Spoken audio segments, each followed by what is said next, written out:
Let's get right into it. Number 7, the inner bully, the calm coach. You're such an idiot. Okay, that didn't go well. What's the next step? If your inner voice goes straight to insults after a tiny slip wrong turn, typo, awkward joke, that's the inner bully. It doesn't correct the mistake, it attacks you.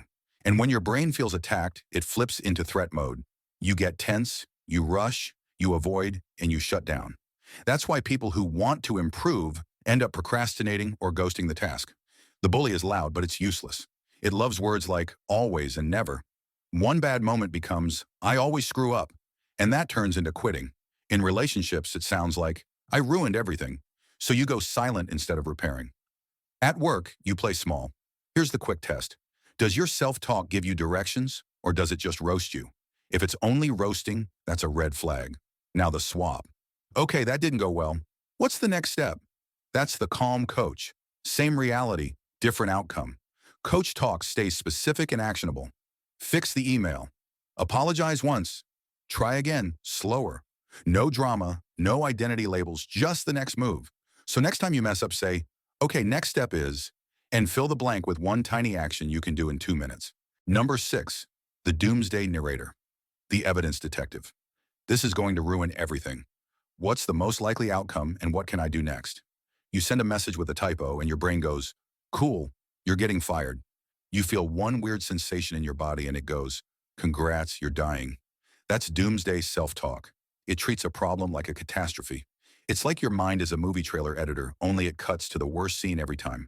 Psychology warning sign. The thought jumps from event to life sentence in 1 second. No steps, no evidence, just panic. And panic makes you make worse decisions. Over-explain, people please, cancel plans or rage quit before you're even sure there's a problem. A classic trigger is a vague text like, we need to talk. Your brain instantly writes the worst script. You start rehearsing apologies, refreshing your inbox, and checking your pulse while nothing has actually happened yet. It's a false alarm, but your body treats it as real. Now the upgrade. What's the most likely outcome and what can I do next? That's the evidence detective. You don't argue with the feeling, you fact-check the story. Ask, what proof do I actually have? What's a realistic outcome? If the worst happened, what's my plan B? Here's the fix. Give yourself 10 seconds to write 2 sentences. Most likely, next step.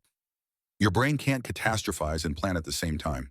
Number 5, the mind reader, the next step director. They definitely think I'm embarrassing. I can't read minds, what's my next move? This shows up after you say something in a group chat and nobody replies for 10 minutes. Or you walk past someone and they don't smile, and your brain instantly goes full detective with zero evidence. You start assuming what people think, what they meant, and what they are planning, then you react to your own made-up storyline. Psychology warning sign, you're treating a guess like a fact. You'll catch yourself using words like, they clearly, everyone, probably, I just know. And it usually ends the same way. You overthink, you people please, you send the, lol, sorry if that was weird follow-up text, or you go quiet and disappear.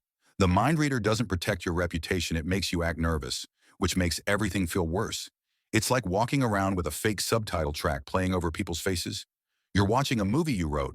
Now the fix. I can't read minds, what's my next move? That's the next step director. It pulls you out of assumptions and back into action. Try, what do I actually know for sure? What's one calm move I can make right now? If I need clarity, can I ask a direct question? Mini practice. Next time your brain mind reads, say, pause, facts only. Then choose one next step. Continue the convo, ask a question, or move on with your day. Number 4, the replay button, the reset friend. Why did I say that? Not my best moment, lesson learned. Reset, move on. This is when your brain takes one awkward moment and hits replay like it's trying to win an Oscar for most cringe. You're in the shower, driving, or trying to fall asleep, and suddenly you're back in that conversation, reliving it in HD.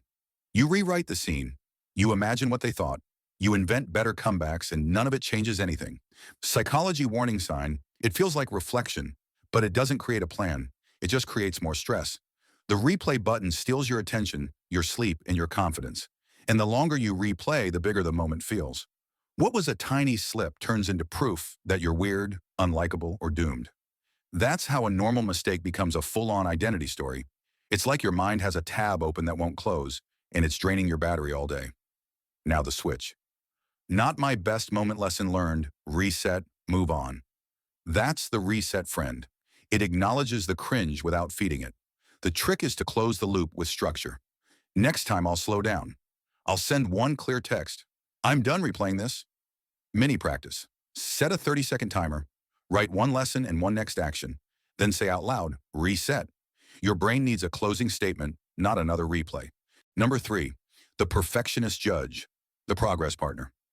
If it's not perfect, it's pointless. Make it good enough, then improve it. Progress counts. This is the voice that turns a simple task into a whole production. You sit down to write, and suddenly you need the perfect intro, the perfect lighting, the perfect mood, and the perfect plan. You start, delete, and restart, and somehow 2 hours pass and you've done nothing. The perfectionist judge doesn't push you to finish, it pushes you to delay. Psychology warning sign. Your self-talk sets a standard so extreme that starting feels unsafe. You'll hear stuff like, if I can't do it right, I won't do it at all, or people will judge me. And because perfection is basically impossible, the brain chooses the one thing that guarantees you won't fail, not trying. It's like having a strict teacher living in your head who grades your first draft like it's the final exam. Now the upgrade. Make it good enough, then improve it. Progress counts.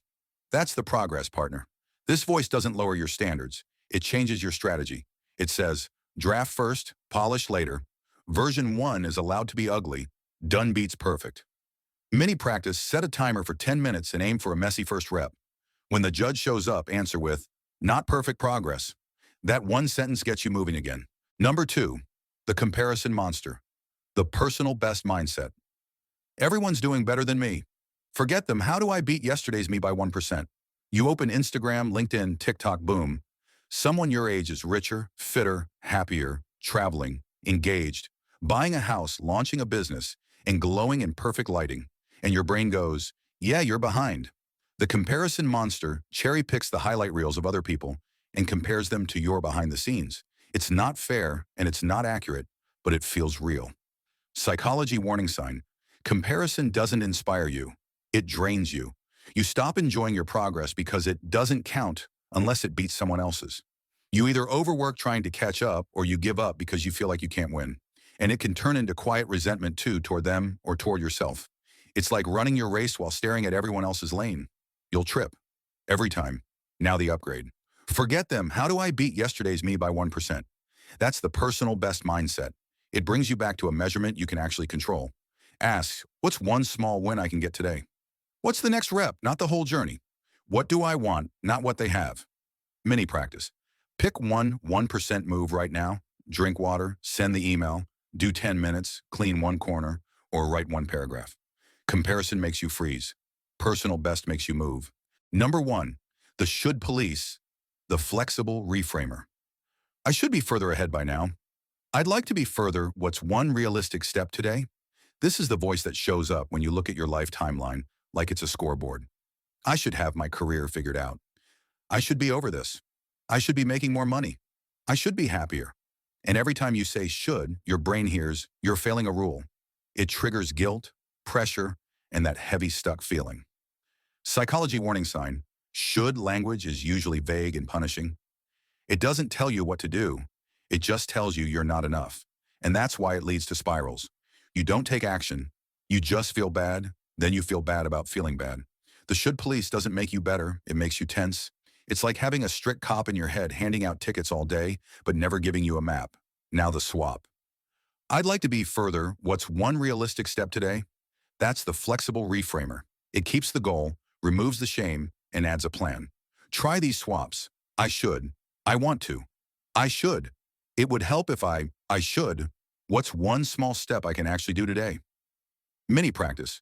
Pick one should you say a lot, rewrite it as a want, then choose one next step that takes under 10 minutes.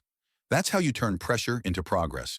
So which self-talk type do you catch yourself doing most? Comment it, like, and subscribe for more psychology videos. Thanks for watching.